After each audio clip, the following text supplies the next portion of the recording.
Right now we have 6 deer out. We got 2 doe and a yearling out of the feeder. Got 1 maiden doe up in the green patch.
Hey, well, here we are at Jerry Antley's camp with Cedar Hill Game Calls, and we're going to go out on his family farm and do a little deer hunting this afternoon.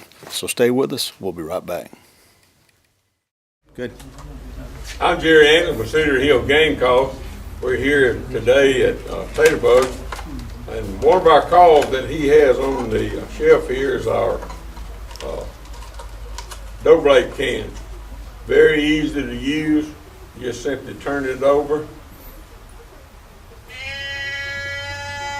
Makes a foolproof doe blade every time. You can make it shorter by turning it quicker.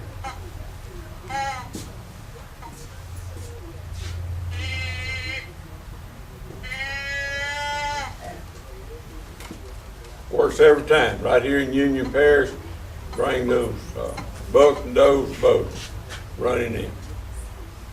Shop at Taterbugs for Cedar Hill Game Calls.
Right now we have 6 deer out. We got 2 doe and a yearling out of the feeder.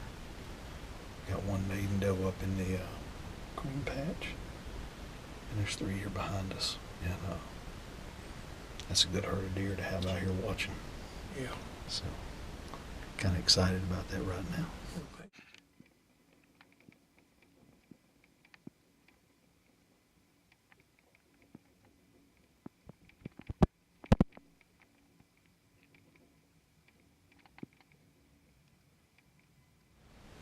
We got 2 deer on one side of the blind, a doe and a yearling, and a big maiden doe on the other side. So we've just been sitting here watching about 20 minutes, maybe 30. And they've been putting on a show. Got here a little early this afternoon. Gonna try to take a doe for the freezer. We'll see what we can do here.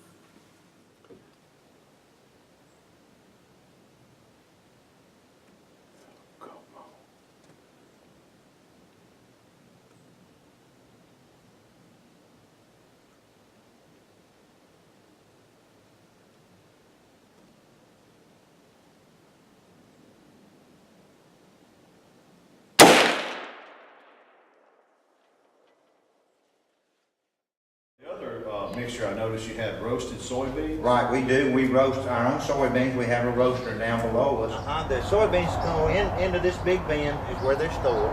Then we take them from there and it goes into this roaster. From this roaster roasts them at about 450 degrees. Okay. They come and they shoot through this drum turns as it goes, and it drops it into this auger, and this auger picks it up and goes into the next bin. They go through that auger and they drop into this tumbler, and as this tumbler, the smaller beans fall through the inside one, and the whole thing spins and turns. It takes the trash goes through the middle and dumps out into those trash bins, and the good beans drop out through the bottom. So it picks the beans up from there, then it takes and goes into this. This is a mixer cooler. Okay. As it goes into here, then we run fans through it to cool it off overnight. Okay. And then we have the mixer and it mixes. Then we can open this handle, once they're cool, runs through there, and then we put it in all these big bags you see. Wow. So all of these big bags here are filled with roasted soybeans, and then from there they take and bag them. Well, there's the meat shot. She jumped straight up, for whatever that means. Went the right way. She run in the timber instead of going back into the pine plantation. So, got that done early. Won't have to trail one after dark tonight.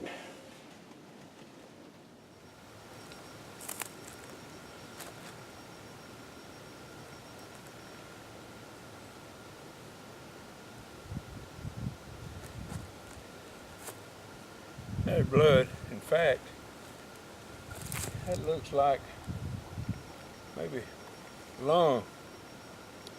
There'll be a good solid hit there. There's hair, more over there. I see blood going out through there. Looks like we got a good blood trail here. Here it goes.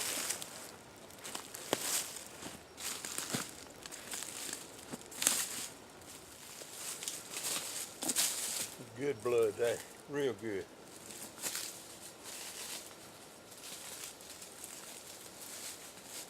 There she is.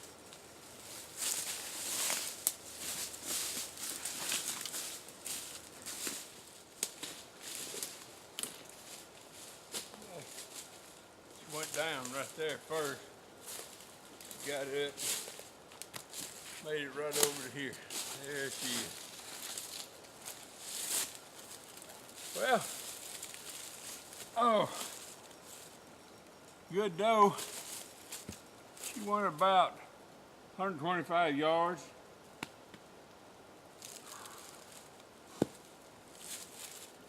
Well, that was a early hunt. Now the work starts.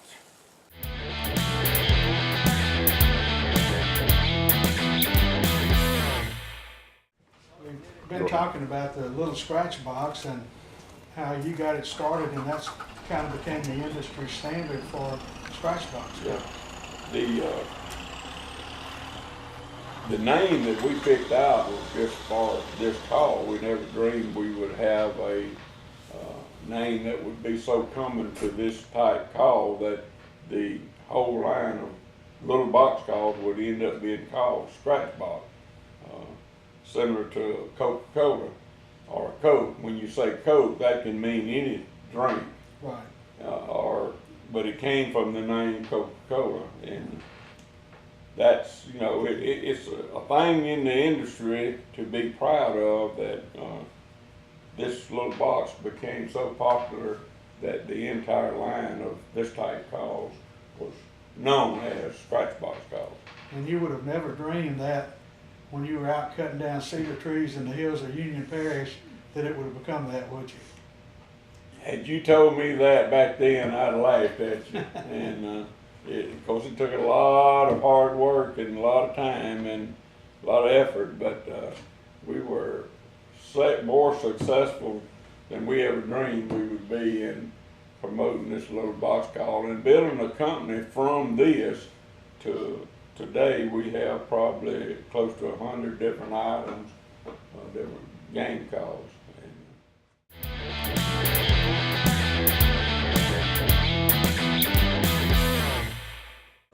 Here's what you get when you text and drive. You get a big old mess. This 18-wheeler driver was coming with a load of 16-foot 2x6s around the curve. Texting and driving, lost control, lost his whole load.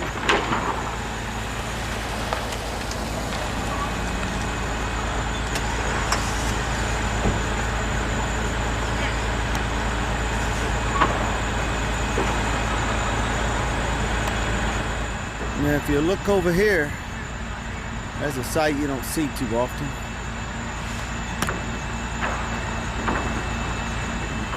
Loading up wood.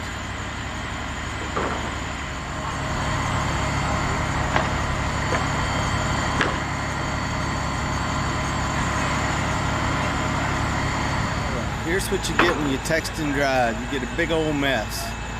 This ain't whole highway shut down.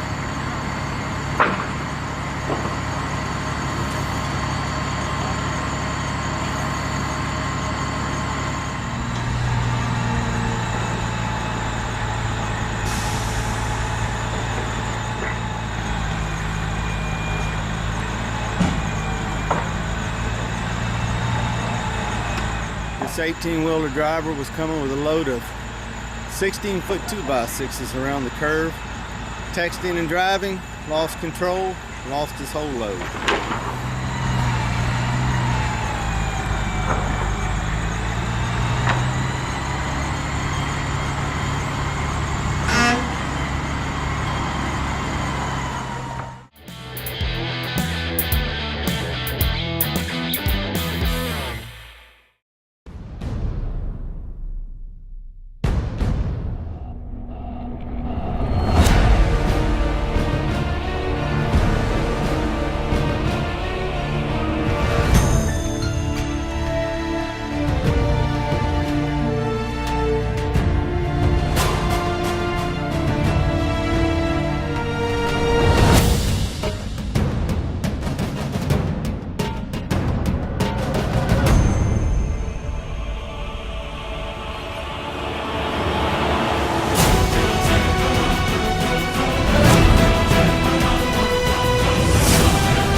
Probably our biggest thing is head to fit, crawfish head to fit. Grilled fish goes over real well. Fried fish, I do it differently. I don't use a cornmeal, I use a corn flour base, so it's different. That's what we use down the diet. This is our special waitress for today, Tiffany. I had mahogany. And, I told him I had some extra mahogany, and 2 weeks later he brought me a nice tater knife. Tater blades. Set it back on the stand right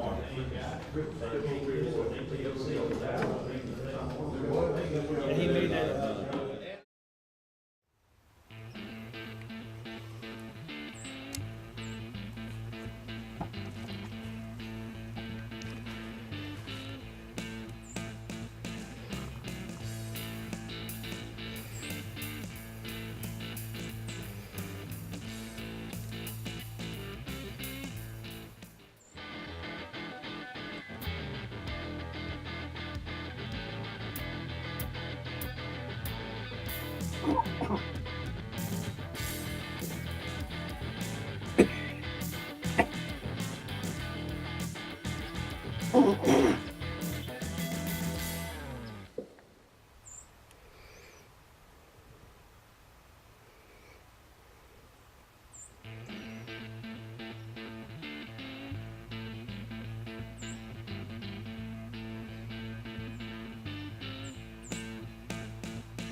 guys, I'm here with Lum Farr, president of the Union Parish Chamber of Commerce, and I just want to thank you for bringing us to Union Parish. We got to see a lot of things. We've been to Thomas Nursery Feed and Seed, we've been to Tater Bugs, we've been to Darbone Diner out on the lake. We're here at the best restaurant in my opinion, for seafood here in Union Parish, Savon's, and it has been fun to get out and see all the sights. We went and did some squirrel hunting, we did some deer hunting, and it's just been a blessing to be here. Well, there's a lot of good things to see in town, but you're going to enjoy it a lot more when you get out in the woods and on the water. Yeah. You got a lot of things to do in Union Parish. Well, I wish I'd have had you with me yesterday. I went out and run my catfish trap, trying to throw 78 catfish. wow. Well, folks, once again, I can recommend the slab burger down at Darbone Diner. Come to Union Parish and see the sights.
good at it, because all you gotta do is turn it over. Foolproof. That's right. That's the dough bleed call. That's right. Tell folks a little bit about some of the other items. Yeah, even some of the master callers still like to use this one. All you have to do is reach and grab it, turn it over, set it back down. Right. This is our grunt combo, grunt blade.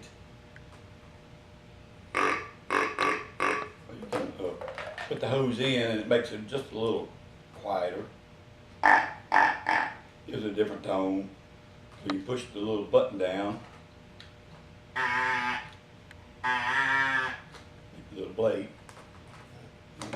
We also have all the scents, dough and heat, buck and rut, persimmon. We got a new one this year. It's called Super Blend. It's a combination of dough and heat, buck and rut, and tarsal gland. And we have the fawn blade, the dough blade, pretty much the whole line of calls.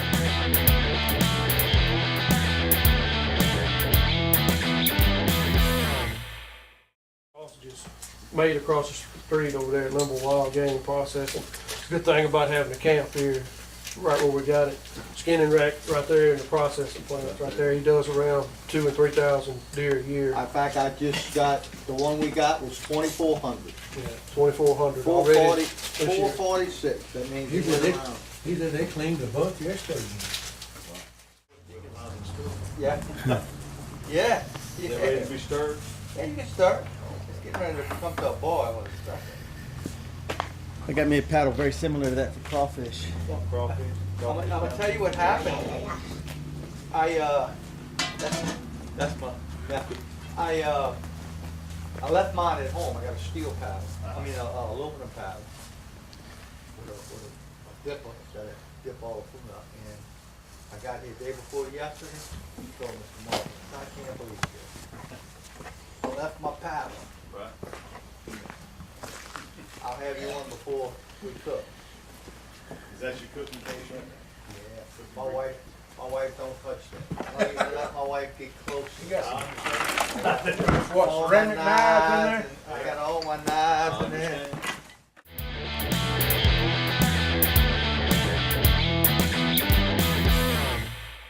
Nathan, this is a fine deer right here, and you found this? Yes. Where at? Tell me how what all went on to find this deer. We were busting a beaver pond levee, my son and I, trying to keep beavers killing all the hardwood timber on the property. And I'd been stuck in my tractor and had a chain wrapped around the tree. And I went to get the chain, and anyway, there was a few big buck rubs, and I was looking to see where that deer was traveling. And I turned around and looked back the other direction. He was piled up against a bank where some chicken houses were built. So the chicken house, there was some old chicken houses built on. You said there was a briar patch there? Yeah, on the bottom side of the chicken houses. Wow. So he had gotten up in there and bedded up? Yep, I guess so. So how old do you think this deer is? Biologist aged it at 5.5. 5.5 years old.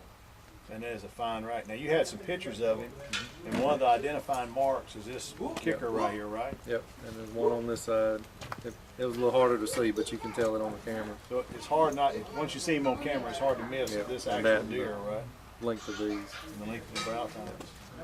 And so they aged this deer at 5.5 years. Man, and to be as hard hunted as this parish is, it's amazing this deer lived that long. Big time. Big time, yeah. Yep. That is a quality deer. And they actually had a picture of what they called his son, and it was this exact deer minus this right here. And it was same eye time, same everything, about the same width. And people live their whole life and don't kill a deer like this. I'm actually doing that right Doing now. that right now. But you know, even to find a trophy like this, and they've been in the woods, because there's a little squirrel mark in here where they've been gnawing a little bit, and they've been in the woods that long, or we're not sure how long he's been dead. Right.